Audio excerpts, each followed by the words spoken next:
Well, where do you start with that one? Johann Zarco wins the French Grand Prix. The first time a French rider has won in 71 years in France.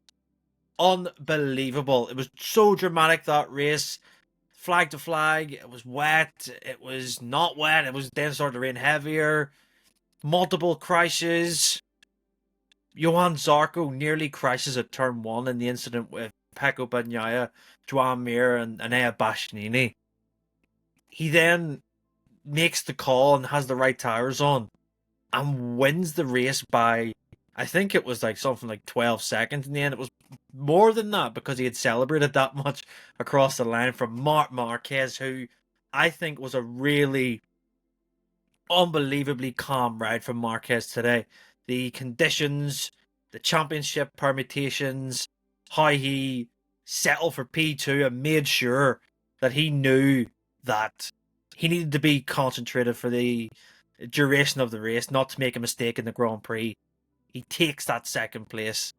And yeah, Johann Zarco, Honda end the streak of Ducati, winning 22 races. They are equal now with Honda on 22 consecutive wins, and that restarts now. The streak is over. And it's just ironic that Honda break it with a French rider at the French Grand Prix. MotoGP sometimes is amazing. I mean, sometimes words can't describe how just sport. It's so unpredictable. You know, you think at the start of that race how everyone had pretty much dived into the pits to change tires. Bagnaia stuck with the wet tires. He get caught up in an incident, like I said. And then there's all the double long lap penalties that Marc Marquez, Alex Marquez, Fabio Quartararo, who also crashed out. I haven't even mentioned that. They all had to take them, and the rain got worse. And it was just one of those races where, when everything kind of settled down, you seen Zarco would be the race leader because he was on the right tires. You think there's still a lot of this race to go, but he just looked like he was in control. It was his moment. It was the moment that was written for him to win the French Grand Prix, and the atmosphere from the crowd. I mean, it's just one of the best sights I think I've ever seen in MotoGP. Seeing him sing the French national anthem on the podium, his mum and dad really emotional in the garage, and I believe it's the first time that his mum's actually came to a MotoGP race to watch him. How can you not love this sport? It is just simply amazing. Yeah, it was so dramatic, like I say. I'm going to have a complete reaction on the podcast tomorrow, but this is really just my initial thoughts after watching it. I mean, how do you top that? I think it's a thing that Zarco kind of can't believe still. He was in that sort of headspace in the park farmer. He didn't really know what was going on. It must feel like a dream for him, but for the sport, it's just amazing. For the oldest rider on the grid to win his home Grand Prix on a Honda in the conditions that it was, ahead of Marc Marquez and Fermin Aldegar, who we'll talk about shortly. Amazing stuff. Absolutely amazing. Marc Marquez, as I say, he extends his championship lead to 22 points over Alex Marquez, who crashed out. He crashed out of third place with a few laps to go, then he crashed out again. And he lost a lot of points. He was actually in sixth after rejoining after his first try.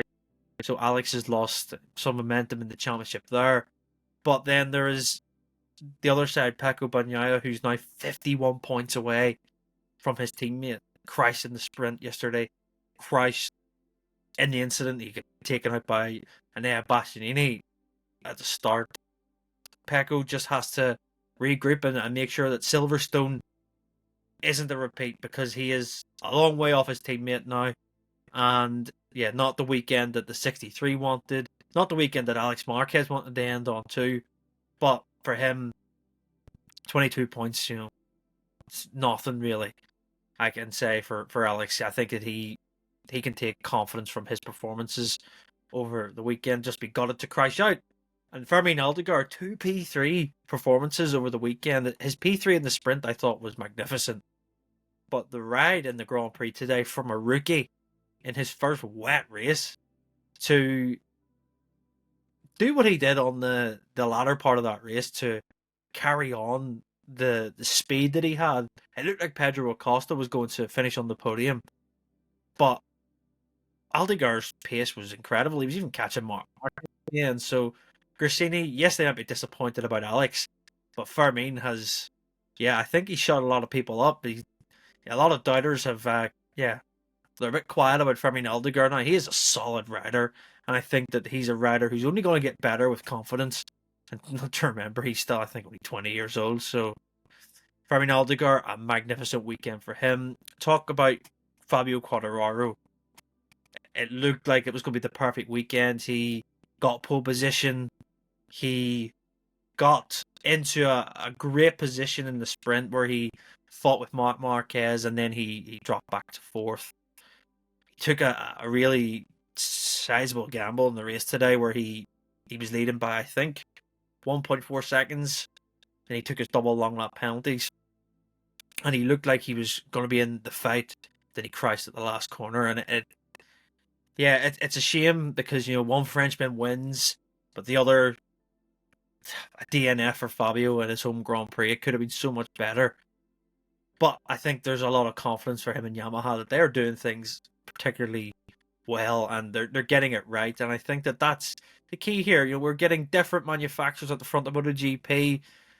Just looking down the leaderboards and the results, we can see fourth place for Pedro Acosta, fifth place for Maverick Vinales, Taka Nakagami in sixth. I believe it's his best result since 2021, and he's only a wild card this weekend for Honda.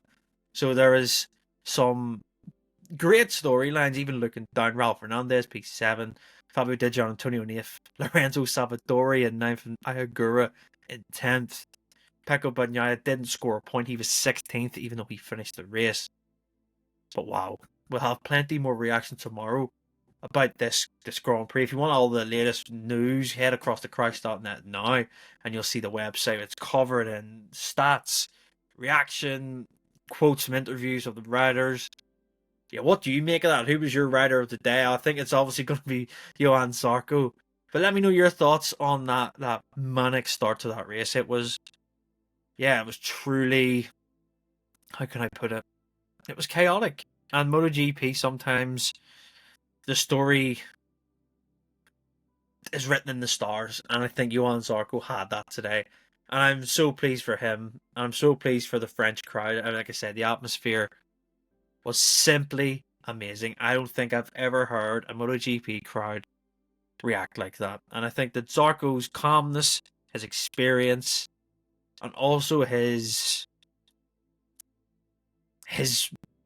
maturity came through in that race. I was so worried that he might crash. Kept extending the lead, but he was comfortable. And it was his time to win his home Grand Prix, which is just amazing. And Marc Marquez, but would you believe it? I think I'm right in saying that the two oldest riders are on the podium with the youngest riders in third and fourth. So yeah, shows that the experience of the old guys of being Marc Marquez and Johann Zarco has paid off. Let me know your thoughts in the comments below. Make sure to subscribe. We'll be back for the podcast tomorrow. And until next time, take care.